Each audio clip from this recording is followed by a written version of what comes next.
look at things. So let's see. Okay. So as we were saying before, today's agenda item is to talk about KMS. I'll make this a little bit. Let's see. This is a good size for everyone. I can make it the window smaller.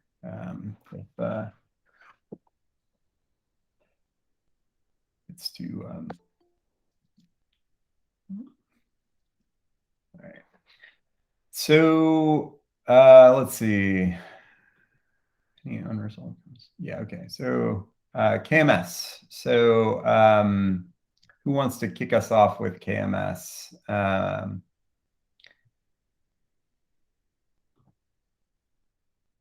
So to recap, we have, we talked about sort of authorities, which is, where we're going to get the sort of verification keys from, either keyless, which we renamed last time, which is the full CO-based verification, the key things. One of the things I think I did as an action item from the last time we met last Friday was to go through and try and reshape some of these things. I didn't do the full sort of enumeration, but we talked about being able to fetch things from endpoints. There's an issue to track being able to fetch the SCT thing from the SCT verification key from the endpoint. Jim had a question I tagged some folks on about whether the SCT verification, which is currently done during signing, makes sense in the case of verification.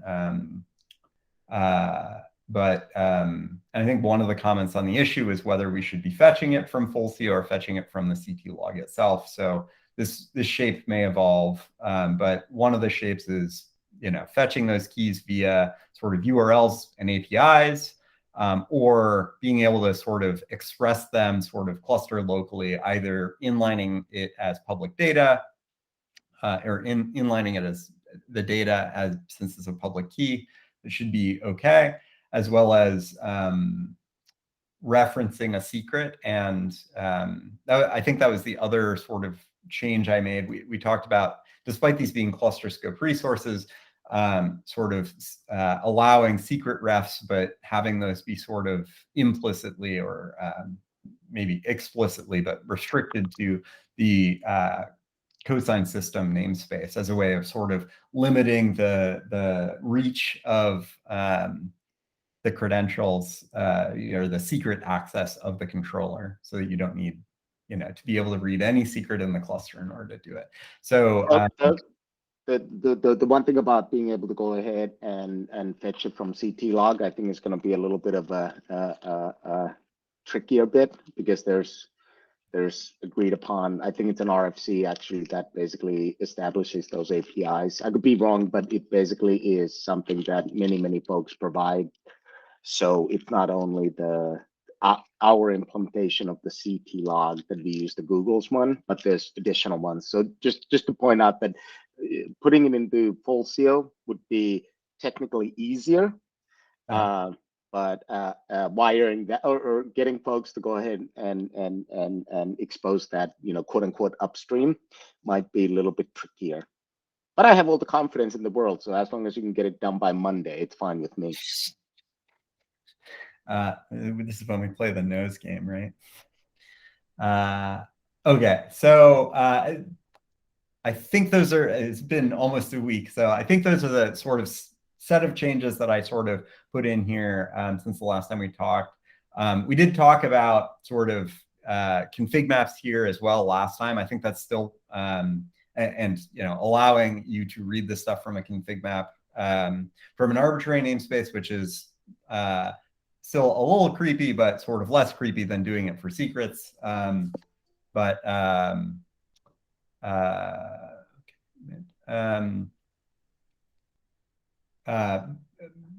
So yeah, I don't think, well, anyways, so we could still sort of go either way on that. I don't feel strongly, but I think this is closer to the sort of original, direction that we had been talking about. So let's see. So yeah, so KMS is sort of the topic we have on the agenda today. So whether that's part of something like key, well, it could be, new top level thing like dash KMS. It could be what, a new variation on data or secret ref. I sort of I'll open the floor to folks who, are more opinionated than me on how we want to sort of approach the KMS integration here. I think this is originally Hector's question, if you want to kick us off. Yeah, so I mean, I think the idea for the KMS is support what we have in cosine, right? Like to kind of a way to express the same feature parity. Obviously, everyone here might agree on using keyless is the right way to go, but I think HashiCorp Vault has and other services might be also useful for users. So I think either you define the reference and URL of the services as part of the API definition might be a straightforward approach to define those, right? Where to find the key refs and yeah, that's it, right? Like you obviously you need to have the tokens. For instance, if you are talking to Bulb, to have some sort of token in order to be able to talk to the API and fetch all this information, right? Yeah. So are you thinking that we'd want to be able to, so I think, so in terms of, you mentioned parity with cosine. I think today that parity exists, or the functionality that exists in cosine is largely around sort of the key flow. I am not aware of anything that lets you specify like the full CO root, for instance, from a KMS system. Is that correct? Yeah, that's correct. One way of sort of, let's see. So I think for parity, right, like it looks something like, it's another way of specifying keys. Yeah. We have something, we might want to invent something, and again, I'm just sort of spitballing here, so feel free to interrupt me, but like have something like a KMS ref where we define some sort of schema for this. In cosine, like I think it's something like Azure dash KMS and then some sort of URI scheme. Something like that. Yeah. So I don't know if we want to do something like that for consistency. You mentioned including stuff like auth. That gets tricky. But we can. Yeah, I wouldn't include that specifically here, right? It's probably something that you might Yeah, sorry, go ahead. We should probably talk about it, even if it's not part of the API itself. We should probably, I think a lot of folks use things like service account projected tokens, which would be in the controller definition for accessing that. But I think, we should be clear about how the admission controller can access this stuff. So what do folks think in terms of shape for KMS ref?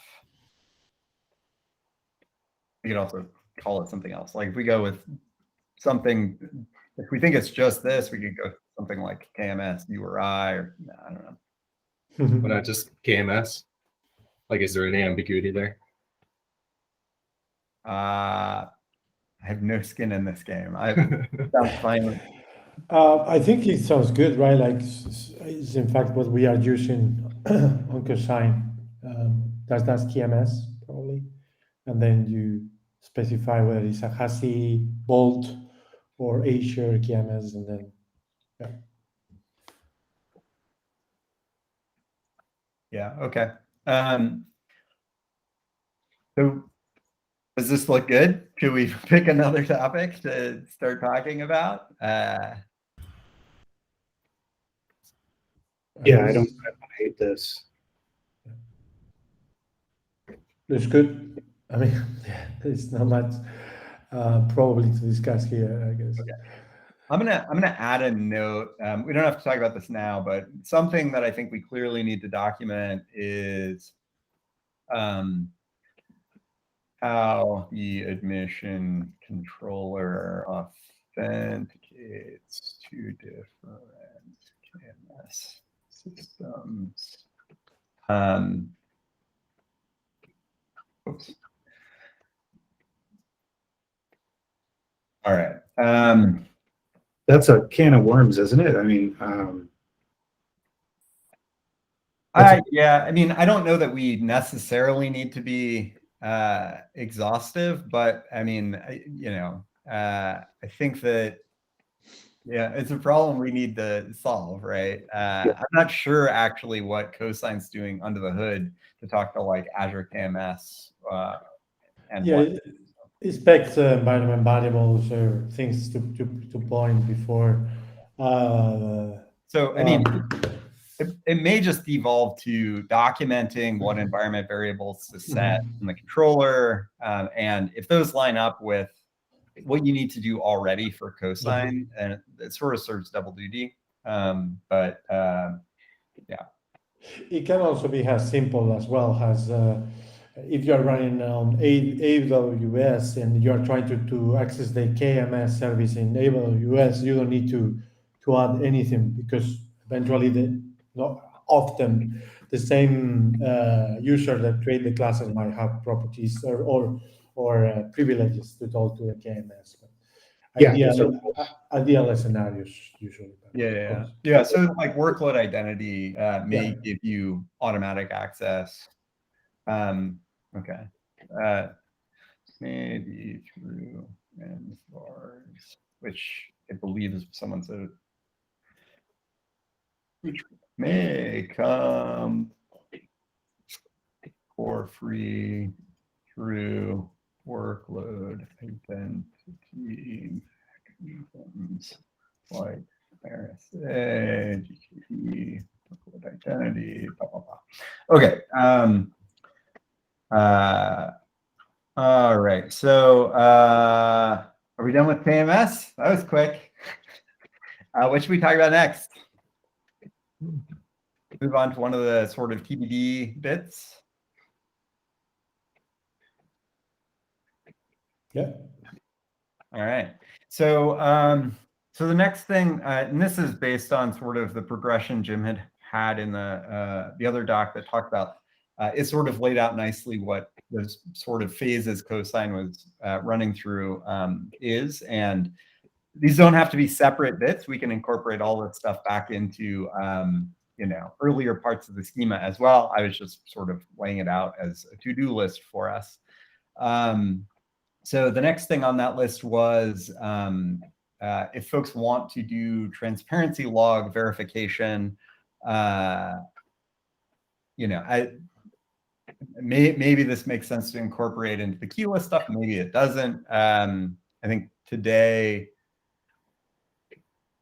Jake, you can correct me if I'm wrong. I think today the T-log verification stuff that we do may only happen for keyless verification, but Yeah. But I don't know that may be a bug, not a feature. So I think it's a bug.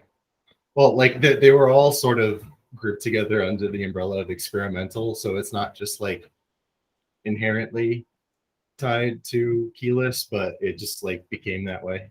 Yeah.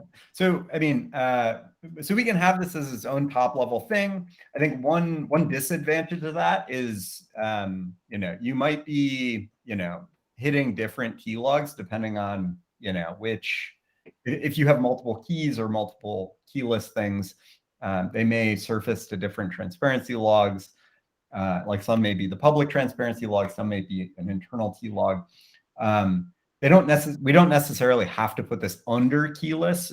We can do sort of what we did with sources, which is, a common thing to both keyless. It's sort of a peer field to key and keyless. So we could do something there.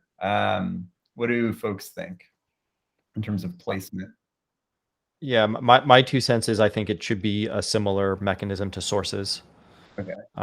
That's how sort of I was that's how I was envisioning a lot of it as well. Like this, right? Ignoring my naming, but like hierarchy wise, does anyone have any concerns with chasing this a little bit? All right. So what do you want to call it?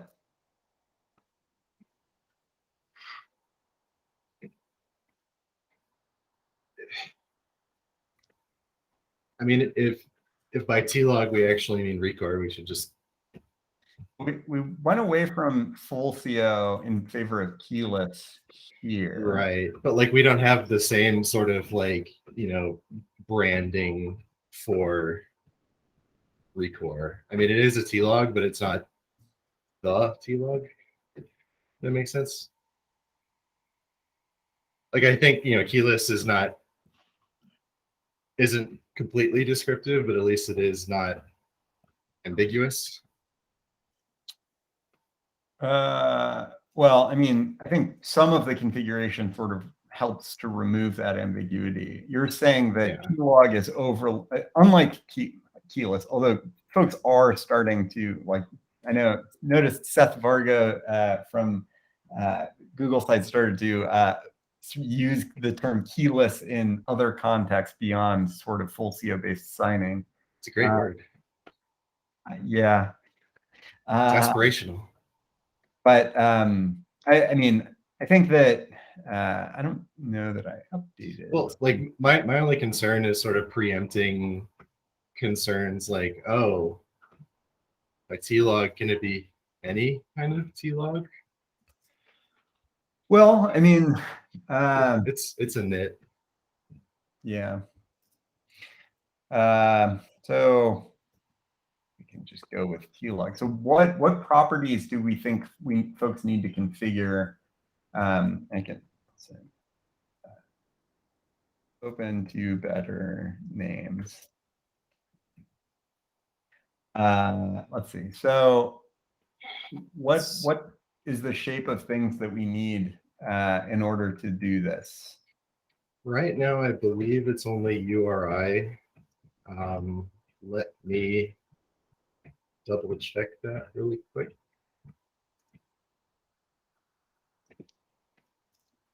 I mean, yeah.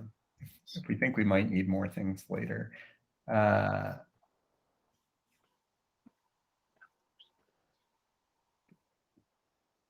And if the URI is just the image URI, then. Well, I don't think it's the image URI. It's the record URI. Yeah, I mean, I believe the only input to cosine currently is like record URI. So this would be like record.sigstore.dev or something like that. Exactly. Yeah, that is all that it has. Yep. Because you can customize it.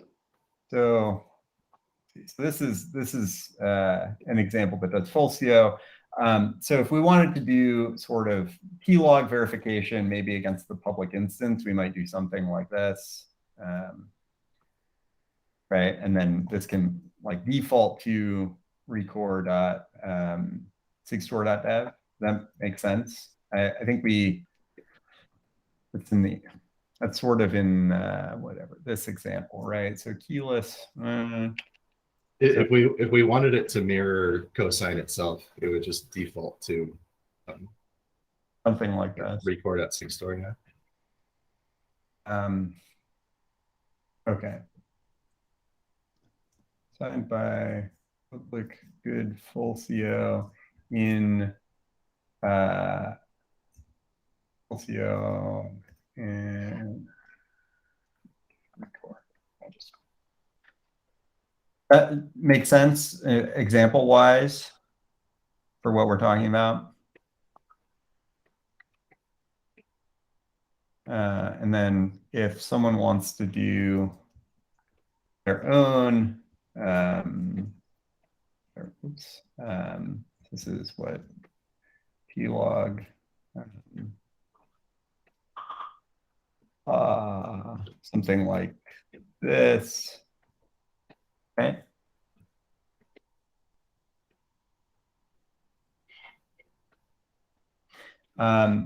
So Jake, since you pick on you for the key case, right? We want this key case as well. So it's somewhere that doesn't have sources, just for whatever. All right, so we think this makes sense here as well. We can record on the transparency log things that were signed with this key, the private key from Azure KMS. So if it's just not there, then we don't, look anywhere. We just assume that you want us to pinning to public key is verification enough. All right, so I think we've sort of crossed that off. Let's add a little commentary to this. So when specified, this enables verification that the signature or what that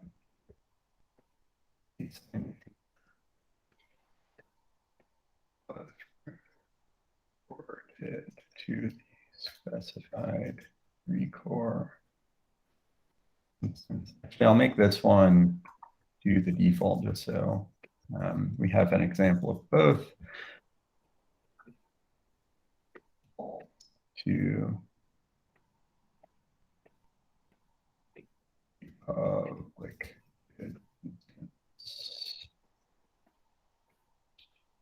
this, so it doesn't look like the same comment. All right.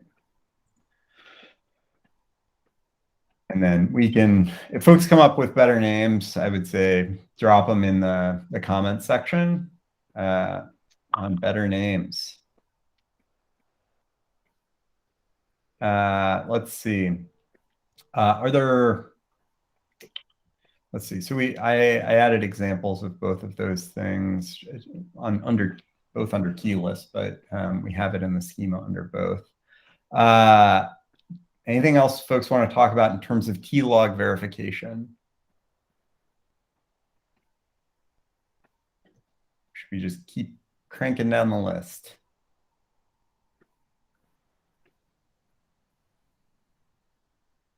All right. So next up, I put this in here. I don't know if we want to lump this into sort of the next sort of bit and consider it sort of holistically, but basically sort of next up is once we've, let's see, recapping sort of what we have. We've decided based on patterns that, certain cluster image policies or whatnot apply to a particular image. When we're going through a policy for that image, we have a set of authorities which let us fetch metadata about that image from a particular place. And then filter that set of metadata, whether it's signatures or attestations, based on the keys it's been signed with, either literal keys from KMS, keys directly inline, or signed against some root like the key list stuff, and optionally verifying against a T-log, right? So the set of things that sort of make it through that verification, we now have at this point some set of signatures and some set of attestations. How do we want to enable users to express policies around that? Michael has got to hop to another meeting. Mark from Google. Yeah, but actually, it's going to be literally. I'm going to be Oh. talking with Mr. Lodato about this very thing, but in the context of salsa. Cool. Wow. Say hi to him for us. Yeah, we'll do. So yeah, so I think at this point, right, like we have a set of valid signatures and attestations for, the keys that we are interested in that have been verified against the T-log. So how do we want to enable folks to sort of start to express like their requirements on that set of things, right? We've talked about, so what cosigned does today, right, is more or less, at least one signature, at least one valid signature, right? Whether it's against a Fulcio root or one of the keys in the secret. But we've talked about N of M. It might be nice to be able to do some stuff around inspecting, we may want to be able to say, I want, certain types of predicate type. That's sort of where this comes in. Or I may even want to be able to say that I want certain types of predicate and some properties from inside of the sort of payload, or I guess the predicate of a particular predicate type. So thoughts on how we incorporate those sort of, we're getting into what I'd call the sort of policy bits on the set of valid, or what I think of as policy. I can't help but ask first is how far do we want to go into, like, do we want to validate anything beyond the fact that it was signed, or? Well, I think like a sort of the more fundamental question to me is, do we want this to be like fully featured? Do we want it to be like a example implementation, or somewhere in between? And I think that would sort of guide all of the decisions like this going forward. So, I mean, I think some of the things that have prompted this, some of the things that I think prompted this was, we were getting a bunch of requests from folks to have cosigned support, things like N of M, one of N keys, or all of these keys. So I do think that being able to express constraints on at least the number of signatures that have come through here is really interesting. The other thing I'd call out that we haven't touched yet really is the keyless part of what's above is strictly the verification against the root. It does not incorporate any sort of verification against the identity. So what we've done so far is effectively useless for verification against the public good instance of Fulcio. And so I think I think we at least need to capture the identity part of keyless signing. So let's enumerate some things down here. Just a quick question there, though. So when you said folks have asked cosigned to do that, does it actually have to be baked in here, or could there be a cosigned -- ninja that runs alongside that basically allows those kinds of capabilities out of the box, but would behave just like all these additional ones, like Kubernetes and whatever is coming down the pipe? As that would be more.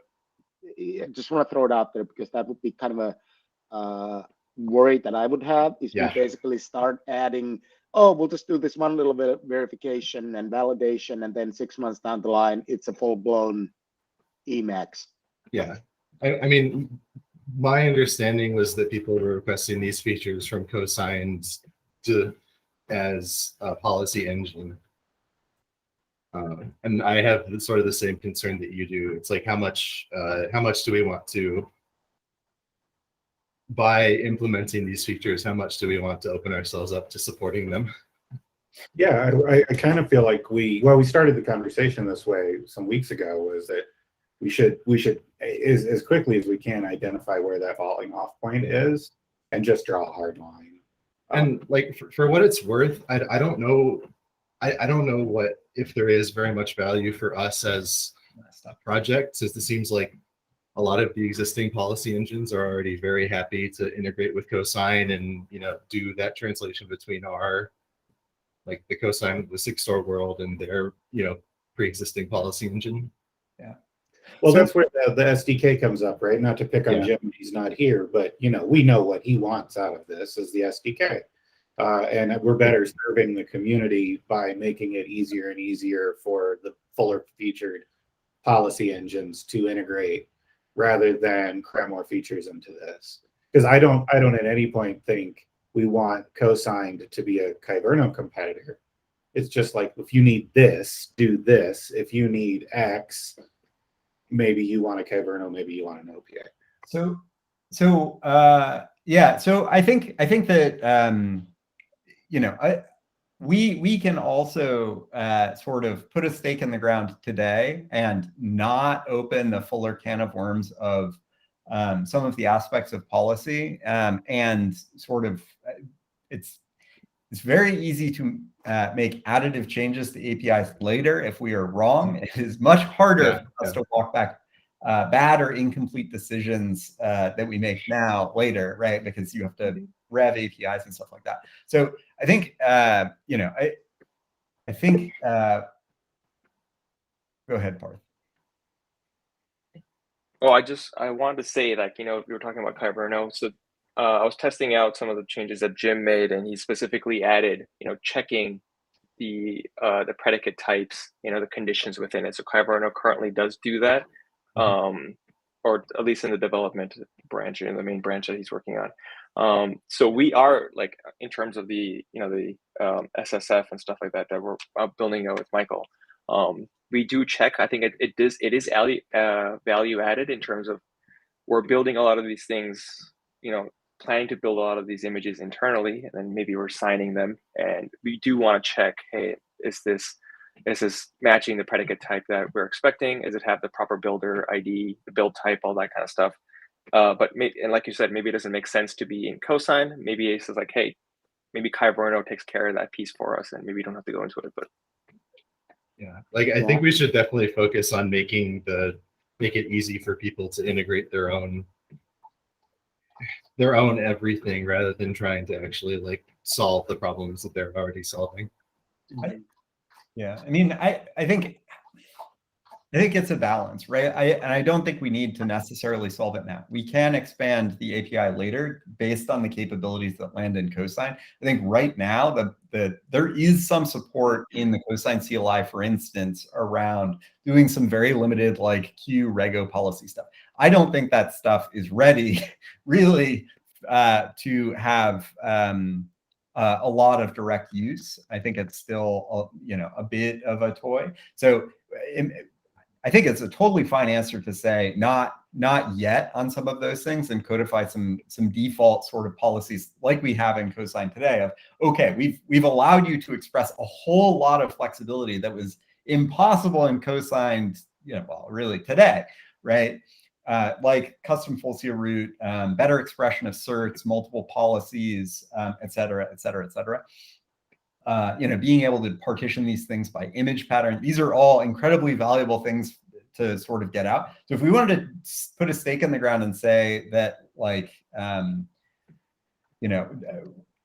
we want to implement sort of what we have, and we can, we reserve the right, as with, any API, to sort of make additive expansions later, but we can sort of test the waters with this schema, and see what folks practically think is missing, and then iterate from there. Maybe that's where we are. How do folks feel about that? I think it kind of lines up with what we sort of kind of have talked about initially, like a few weeks ago, which was sort of kind of like cosigned the SDK provides, the cryptographical and verified information from various pieces. And there could be additional pieces that come not only from Record and Fulcia, right, somewhere else. And the other thing also is it shouldn't be only tailored, I think, for cosigned, because I think there's additional pieces where you run where cosigned is not the one that is gatekeeping these things. So whether it's like, the lambdas or whatever else it is, right? So that's why, yeah, I really want to go and keep a crystal clear boundary there for now until we actually think we need something else there. And at that point, I'll still say no. So we talked a bit about policy, but I think even the attestation stuff, it's a very sort of nascent thing. And what folks are most laser focused on right now is the signature aspect. So I think sort of putting a pin in this, polishing this a bit so that we're really clear about sort of what the schema is, what the semantics of this set of things are, and then circling back to the broader group to sort of run through this with everyone is probably good next steps for this, if everyone thinks that that's where we are. I tend to agree. Yeah. All right. All right. Okay. Well, I guess we can end a bit early unless there are other things folks want to do sort of synchronously. I think I guess the last thing I'll inject is, in what form do we want to like surface this to the broader group? Do we want to put together some slides where we walk through some of the pieces of this, better examples than my cobbled together bits? How do we want to try and surface this to the broader group and solicit feedback before we go and do it all? Is there anything that is contentious at this point, or things that we think that might need? I mean, I think it's in good enough shape to go and get folks to go ahead and start throwing grenades at it, or darts, whatever you throw in America. Yeah, I mean, I hope it's not contentious, right? But we don't know what we don't know, right? Like, I think it's good. It would be good to surface it to the broader group. And if nobody throws darts at us or anything much heavier, then I think we're good to go. Let's do it. Maybe we can go and circulate it prior to next week's meeting, so folks can at least have a look at it, and maybe we can reserve a slot for it for next Tuesday's meeting, so folks can have, questions, comments, concerns. Okay, cool. All right. So do folks want to help iterate on the doc and help get it into shape? Add examples you think folks will want to see, things like that. And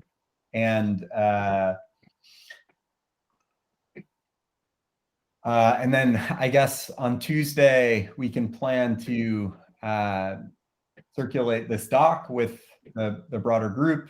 And I like to time-bound feedback. Otherwise, folks are just keep hitting snooze. So maybe we can give folks like, a week to, if we think a week's enough, to sort of leave comments on it. And, assuming nobody brings out the pitchforks and torches, then we can just go, right? Go implement it. Sounds great. All right. I like it. All right. Well, go in and party on the doc. Whatever's there on Tuesday, we'll share with the broader group. And then we'll figure out whether we have more work to do. I'm guessing that means we should cancel Monday, unless anyone comes up with a reason for us to chat then. I guess Among Us has lost its luster. So All right, I'm going to stop the recording on that note. And